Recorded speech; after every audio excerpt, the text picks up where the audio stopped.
Alright, let me get down here and see. Alright. My opinion on this episode is kind of like bridal gossip. I like the episode from an emotional standpoint. I mean, heck, with bridal gossip, it gave Zecora, and I really do like Zecora.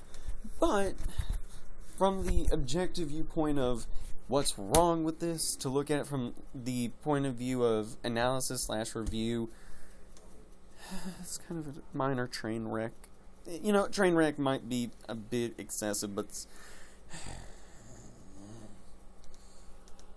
it's hard to both like this episode and also have a problem with it. Alright, the first thing, which is good, Conta-freaking-nuity. Animation team, usually the stuff you've done in this season has been stuff like Flash Sentry returning, but this time you actually pulled through and reminded us there is an overarching plot to this season, especially since, judging by the name, I was expecting this to be the episode she got her key in. Even though I was assuming it'd be last, but whatever. Let's see. So, the first problem I have. Turn down your volume. Why didn't Trish play with the CMC? In the playground thing, when they're playing with Pip. Which, admittedly, I kind of like them playing with Pip, but on the other hand, I also see Twist in there, and that's actually been something that's annoyed me, is the complete divorcement of Twist from Apple Bloom. This would have been easy. The animation team could have done this.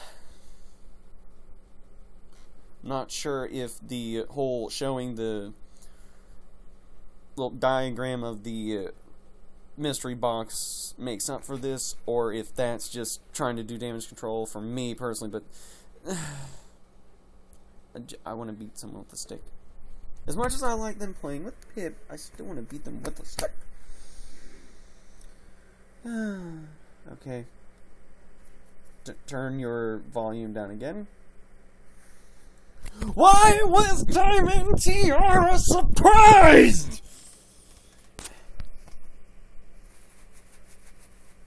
Now, I will admit, I can understand she's not going to watch them endlessly, but on the other hand, I do find it kind of odd that they don't know that the CMC are at least on good terms with Twilight.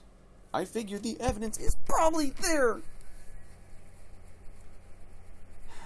So it really just annoys me. Not to mention, here's the next thing. For everyone else, including Diamond Tiara and Silver Spoon, they could have gone to her themselves! Anytime she lives in a public library. Then also, well, on the bright side, they have, in this episode, remembered that she's a freaking princess. But, much like Tommy Oliver will probably point out, is, once again, they point it out when it's necessary for the plot. Although, something kind of off the wall, I do kind of wonder why Pinkie Pie was working in that restaurant. But, still, that one I didn't even put down. I didn't even think to put it down. Or actually, I decided not to. However, something I really like, Pip spoke in the episode. Although something I really don't like that included Pip is why didn't Twilight recognize him? I mean, come on. In Lunar Eclipse, his first showing, she knew him before we did, and now, magically, she has forgotten him? Something else I really liked is how Diamond Tiara and Silver Spoon were done in this episode, past that one big gripe. How well they've worked it. And also, going off that, I mean, you know, I already knew that the CMC, you know, definitely were their sister's sisters. Whether honorary or not. But this episode just kind of smashed me in the face like a sledgehammer how much they are. With Sweetie Belle being the one that's really, you know, being the socialite. Apple Bloom being the one that's, you know, like, I don't know, this doesn't, you know, add up.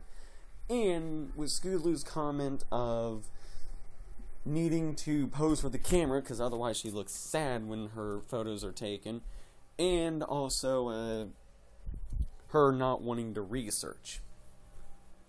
So yeah, that's what I got. Like I said, I do like this episode.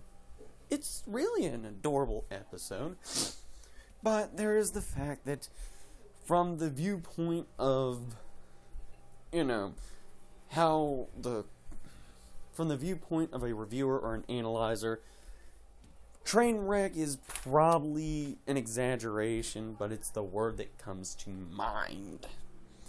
And I realize that in the whole why Diamond Tiara is going, "You are friends with the princess?" more or less. So yeah, this has been Rage. Give me a hug.